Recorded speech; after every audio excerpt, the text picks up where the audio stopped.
దేవునికి స్తోత్రము. అనుదిన దేవుని వాక్య ధ్యానమునకై ఈరోజు 2025 సంవత్సరము ఆగస్టు నెల 1 తారీఖు. నేటి ధ్యాన వాక్యము పరిశుద్ధ గ్రంథము నుండి దానియేలు గ్రంథం 4వ అధ్యాయము 3వ వచనాన్ని మనము ధ్యానించుకుందాము. ప్రియ దేవుని బిడ్డలారా, ప్రభునామమున మీ అందరికీ శుభములు దీవెనలు కలుగునుగాక. చక్కని ధ్యానవాక్యాన్ని మనము చదువుకునే ముందర ధ్యానించుకునే సమయములో శుద్ధ హృదయముతో ధ్యానించుకొనుట మనము దేవుని ఆశీర్వాదాలు పొందుకుంటామన్నటువంటి నమ్మకము తప్పకుండా ఉంటుంది. శుద్ధ హృదయముతో మనము ధ్యానించాలి. నేటి ధ్యాన వాక్యాన్ని పరిశుద్ధ గ్రంథము నుండి దానియేలు 4:3 చదువుకుందాము. ఆయన సూచక క్రియలు ఎంతో బ్రహ్మాండమైనవి, ఆయన అద్భుతములు ఎంతో ఘనమైనవి. ఆయన రాజ్యము శాశ్వత రాజ్యము, ఆయన ఆధిపత్యము తరతరములు నిలుచుచున్నది. ప్రియ దేవుని బిడ్డలారా, ఈరోజు ధ్యానవాక్యము దేవుని శాశ్వత రాజ్యము మరియు ఆయన ఆధిపత్యము గురించి ఇప్పుడు ధ్యానించుకుంటున్నాము.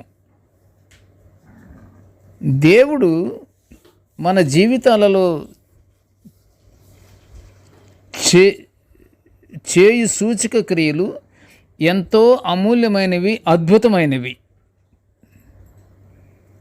మనము ఏ విధంగా నిత్యము దేవునికి మన విజ్ఞాపనలు, ప్రార్థనలు వినయంగా మనము చేసుకుంటున్నామో అలాగే ప్రియ దేవుని బిడ్డలారా, అలాగే దేవుడు కూడా పరిశుద్ధ గ్రంథం ద్వారా మనతో మాట్లాడుతున్న విషయాన్ని మనము గుర్తుంచుకొని దేవునికి కృతజ్ఞతాస్తుతులు తప్పకుండా చెల్లించాలి. ఎందుకంటే ప్రభువారు కూడా మనతో మాట్లాడుతున్నారు.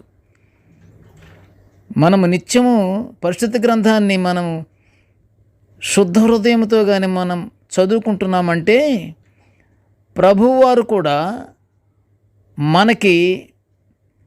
మనతో మాట్లాడుతూ మనకి కావలసినటువంటి సౌకర్యాలు, మనకు కావలసినటువంటి పద్ధతులు, మనము ఏ విధంగా జీవించుచు ఏ విధంగా దేవుని స్తుతించాలో, ఏ విధంగా దేవుని రాజ్యానికి మనము వారసులముగా అవుతామో అవన్నీ పరిశుద్ధ గ్రంథం ద్వారా మనకి దేవుడు మనతో కూడా మాట్లాడుతున్నాడు.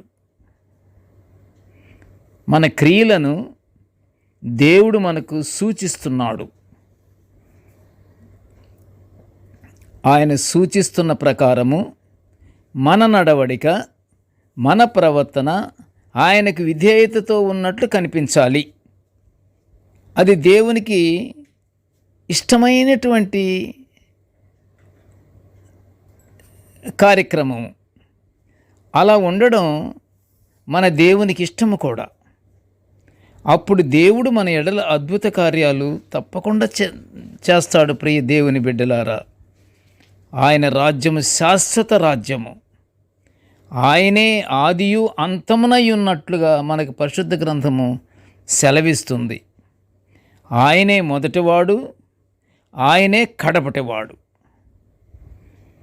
ఆ రాజ్యములో అన్యాయపు పరిపాలన ఉండదు, అధికార దుర్వినియోగం ఉండదు, కుట్రపూరిత పెత్తనం ఉండదు, స్వార్థపు బుద్ధి అనేది లేనే లేదు, మూర్ఖత్వం అనేది అసలు ఉండవు. అపవాది కానీ వాడి అనుచరులకు కానీ ఆ శాశ్వత రాజ్యంలోకి ప్రవేశానికి అర్హత లేదు. ఒక్క విషయం ప్రియ దేవుని బిడ్డలారా, అలాంటి దుర్మార్గులు ఎవరు? అపవాది యొక్క అనుచరులు. అలాంటి దుర్మార్గులు, అలాంటి అపవాద అనుచరులు దైవభక్తి కలిగిన కుటుంబాలలో ప్రవేశించాలని గట్టి ప్రయత్నం చేస్తూ ఉంటారు. ఎవరు? అపవాదికి అనుచరులు.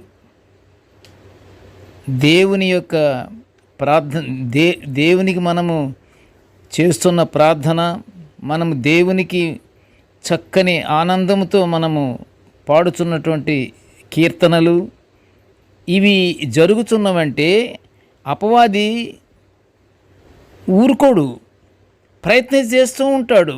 ఎందుకు? మన మనసుల్లో చేరటానికి, మన మనసుల్లో చేరి గలిబిలి చేస్తాడు. గలిబిలి చేసినప్పుడు మన మనసంతా వికలమైపోతుంది. చూసారా దేవుని బిడ్డలారా, అజాగ్రత్తగా ఉంటే ఎంత దెబ్బతింటామో మనం.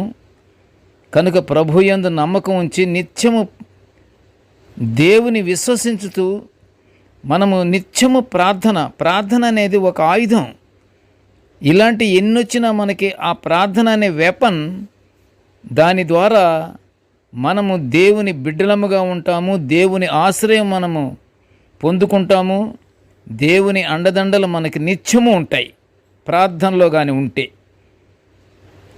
మనము ప్రార్థనలో ఉంటే అపవాది అనుచరులు ప్రయత్నిస్తారు, కానీ ప్రయత్నం విఫలమైపోతుంది. ఎందుకు? నమ్మకమైన ప్రార్థన మనం చేస్తుండాలి. నమ్మకమైన ప్రార్థనలో శక్తి ఉంది, ప్రార్థనా శక్తి అది. ఆ శక్తిని మనము పొందుకోవాలి. ప్రియ దేవుని బిడ్డలారా, దేవుని యందు భయభక్తులు కలిగి వినయమనస్కులై మన జీవితాలను శక్తిగల దేవునికి అప్పగించుకోవాలి. ఇక అపవాది అనుచరులు ఇంకెక్కడొస్తారు? మనము దేవునికి అప్పచెప్పుకున్నప్పుడు అపవాది అనుచరులు రావటమే రాలేడు. ఎప్పుడైతే మనలో అపనమ్మకము కలిగి కానీ మనం ఉంటామో, నిత్యము దిగులుతో ఉంటామో, నిత్యము ఆనందానికి బదులుగా ఆవేశపూరితమైనటువంటి మనసులతో ఉంటామో, అది శత్రువులకి మనము మన జుట్టు అందించినట్లే. కనుక మనం నిత్యము ఎల్లప్పుడూ ఆనందంతో ఉంటూ ప్రార్థనల యందు గట్టి పట్టుదల గల వారమై మంచి హృదయంతో మనము మన తోటివారితోనూ కూడా మనం అందరితో మనం ప్రేమతో మనము జీవిస్తుంటే సాతానుడు మన దగ్గరికి రాలేడు. శత్రువులతో పోరాడుటకు మనము శక్తి గలవారం అవుతాము. మన జీవితాలలో ఆయన పరిపాలన, అధికారము, ఆయన ఆధిపత్యము ఎంతో ప్రధానమైనవి. అవి నిత్యము నిలిచి న్యాయార్థమైన ఆయన రాజదండము మనకు కాపుదలనిచ్చి ఆయన శాశ్వత రాజ్యములోనూ మనకు స్థానము కలుగజేస్తుంది. ఎప్పుడు ఆయన యందు మనం జీవిస్తుంటే, మన యొక్క మనసును, మన హృదయాన్ని దేవునికి అప్పచెప్పినప్పుడు మనకి శాశ్వత రాజ్యములో మనకి స్థానము తప్పకుండా లభిస్తుంది. కనుక ప్రియ దేవుని బిడ్డలారా, నిత్య ప్రార్థనలతో, శుద్ధ హృదయముతో, ప్రేమ కలిగి ఒకరికొకరు ఆనందముతో జీవించుచు, ప్రేమతో పలకరించుకుంటూ ప్రార్థన యందు ఆసక్తి పరులముగా ఉంటే తప్పకుండా మనము పరలోక ఆశీర్వాదాలు పొందుకుంటాము. ప్రార్థన చేసుకుందాము. కృపగల తండ్రి, జీవముగల నాయనా, నీ స్తోత్రాలు తండ్రి. తండ్రి, నీ యొక్క దివ్యమైన వాక్యాలను నిత్యం ఇలాగ ఈ విధంగా మేము ధ్యానించుకునే గొప్ప భాగ్యాన్ని మాకు అనుగ్రహించినందుకు నీకు ఘనమైన స్తోత్రములు తండ్రి. ప్రభువా, నేటి ధ్యాన వాక్యాన్ని వినుచున్న ప్రతి బిడ్డను ఆశీర్వదించు నాయన.